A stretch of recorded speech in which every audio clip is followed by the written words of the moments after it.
This is also from Loose Change 9/11, An American Coup. This talks about controlled demolition.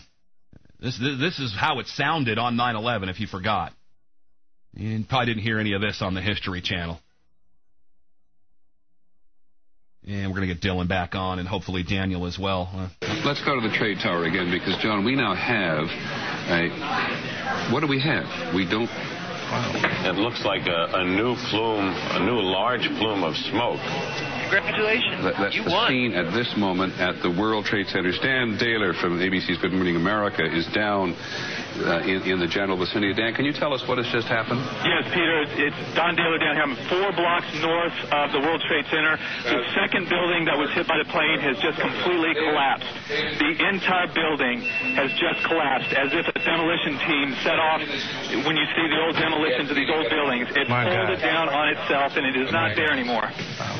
Generally speaking, for a building to collapse in on itself like that, it would seem to indicate that there could have been an explosion, a bomb planted on the ground that would make the building collapse within itself. 10 o'clock Eastern Time this morning, just collapsing on itself. This is a place where thousands of people work. We have no idea what caused this. Almost looks like one of those planned implosions. If you wish to bring anybody who's ever watched a building being demolished on purpose knows that if you're going to do this, you have to get at the under infrastructure of a building and bring it down. That's what it sounded like September 11th, 2001. And the excuse for all of that, the clips you just heard, well, it was just the knee-jerk response of the media. They have all since recanted. That is, of course, after they read the Pentagon memos.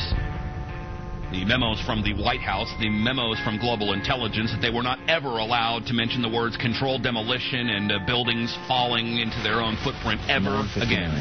New York City, New York. The South Tower of the World Trade Center collapses to the ground in approximately 10 seconds. 29 minutes later, the North Tower follows suit, collapsing in approximately 10 seconds. Later that evening at 5:20 p.m., World Trade Center Building 7, a 47-story skyscraper 300 feet from the North Tower, suddenly collapses. The official explanation is that falling debris from the North Tower created a series of fatal fires inside the building. If this is true, it would be the third steel-framed skyscraper in history to collapse due to damage and fire. The first two would be the Twin Towers. August 5th, 1970. One New York Plaza, a 50-story office building, burned for over 6 hours between the 32nd and 36th floors. It did not collapse. February 23rd, 1991. One Meridian Plaza, a 38-story skyscraper in Philadelphia, burned for 18 hours across 8 floors. It is later described by officials as the most significant fire of the century. It did not collapse. May 4th, 1988. First Interstate Bank, a 62-story skyscraper in Los Angeles, California, burns for almost 4 hours, destroying 4 floors and damaging a 5th. It was one of the most destructive fires in United States history. The building did not collapse.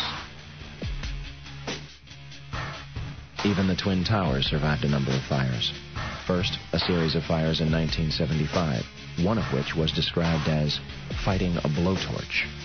Then, another in 1999 on the 104th floor of the North Tower.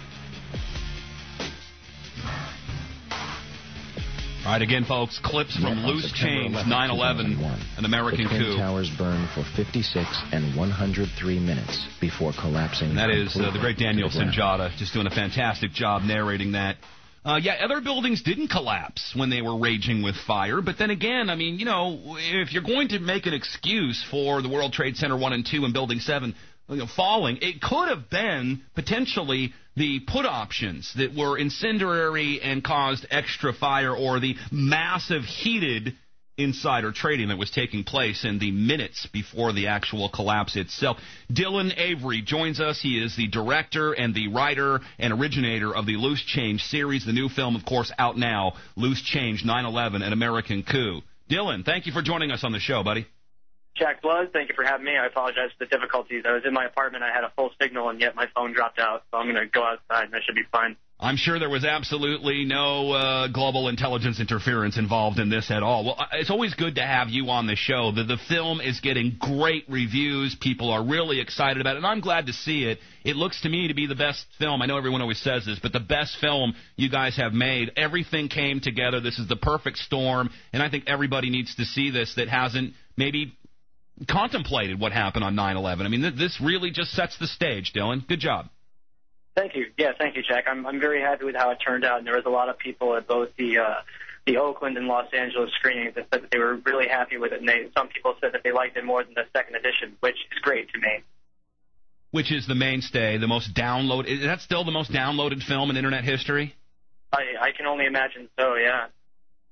This one, not free for download, but let's keep in mind that there's a lot going on to make a film like this. You guys made a deal to get wide distribution.